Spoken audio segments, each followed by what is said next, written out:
ପିଲାମାନେ ଖାଇକି ଆସିଲ ନା? ଖାଇଛ?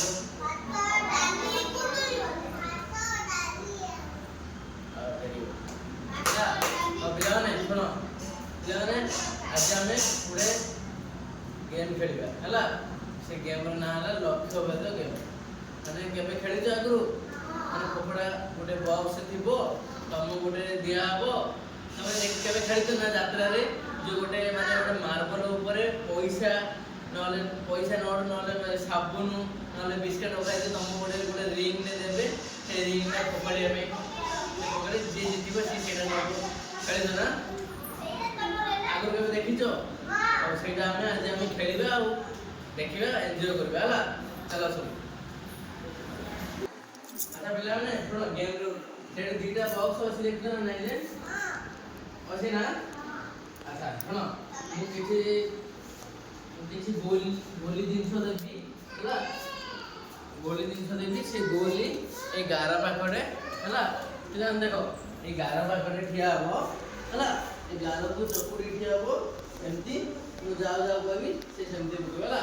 ଯିଏ ଅଧିକ ପକେଇଲା ହେଲା, ସେ ହିଁ ଜିତିବ ହେଲା। ନାଇଁ ସବୁ ଲାଇନରେ ଠିଆ ହେଇଯାଉ, ଗାର ଭିତରେ ସବୁ ଠିଆ ହେଇଯାଉ।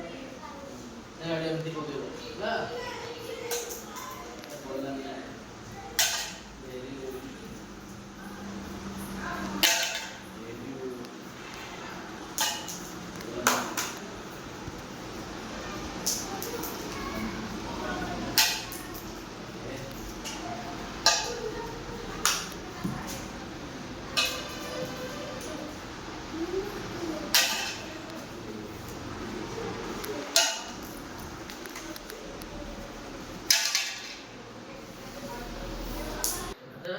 ଦେଖ, ଆମେ ଦି ଜଣ ଏଥର ପକେଇବା ହେଲା।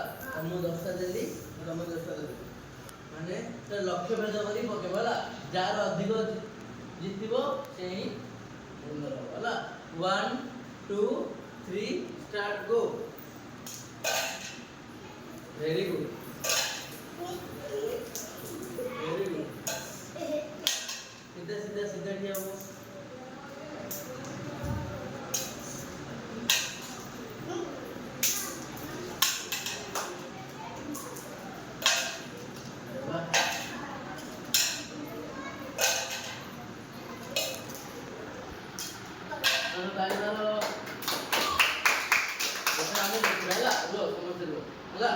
ଆମେ ଦେଖିବା କାହାର ଅଧିକ ହେଇଛି।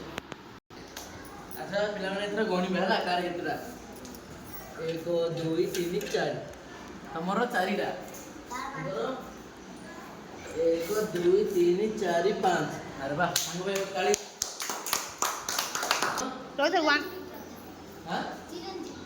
ଚିରଞ୍ଜୀବୀ ପ୍ରଧାନ ଏଇଥିରେ ଆମ ଗେମ୍ରେ ଲକ୍ଷ୍ୟ ଭେଦ କରି ଗେମ୍ରେ ତାଙ୍କେ ବିଜେତା ହେଇଛନ୍ତି।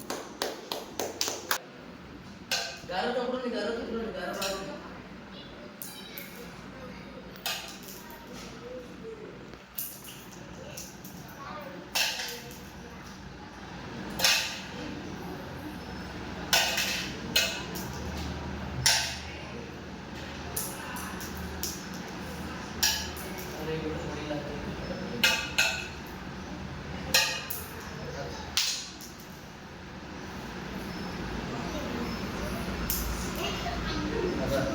ଏଥର ଆମେ ଦେଖିବା କିଏ ଜିତିଛନ୍ତି।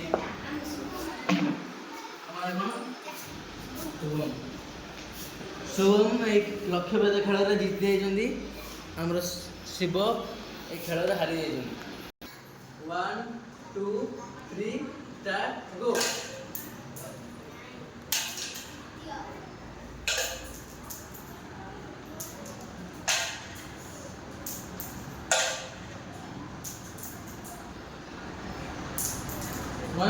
ସିଧା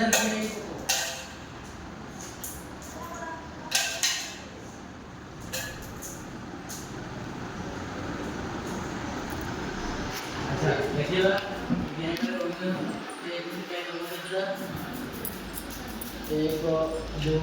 3 4 ତାଙ୍କର 1 2 3। ଆରେ ବା, ଏଥର ଆମର ଜିତି ଯାଇଛନ୍ତି।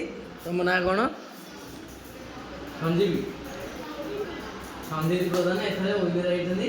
ଆମ ତାପରେ ସୁନିଆନା ଆଜି ହାରି ଯାଇଛନ୍ତି, ସେଇଥିପାଇଁ ତାଙ୍କ ମନ ଦୁଃଖ ଅଛି। ପିଲାମାନେ ଆମର ଯୋଉ ଲକ୍ଷ୍ୟବଦ୍ଧ ଖେଳ ହେଇଥିଲା ତମମାନଙ୍କୁ କେମିତି ଲାଗିଲା? ଭଲ ଲାଗିଲା ନା? ଆଗରୁ କେବେ ଖେଳିଥିଲ? ଖେଳିଥିଲ ତାହେଲେ ନା? ଆଉ ଆଚ୍ଛା, ଲକ୍ଷ୍ୟବଦ୍ଧରେ ଆଜି ଆମର ୱିନର ହେଇଛନ୍ତି ତମ ନାମ ଚିରଞ୍ଜୀବୀ। ଚିରଞ୍ଜୀବୀ ପାଇଁ ଗୋଟେ ତାଳି ହଉ।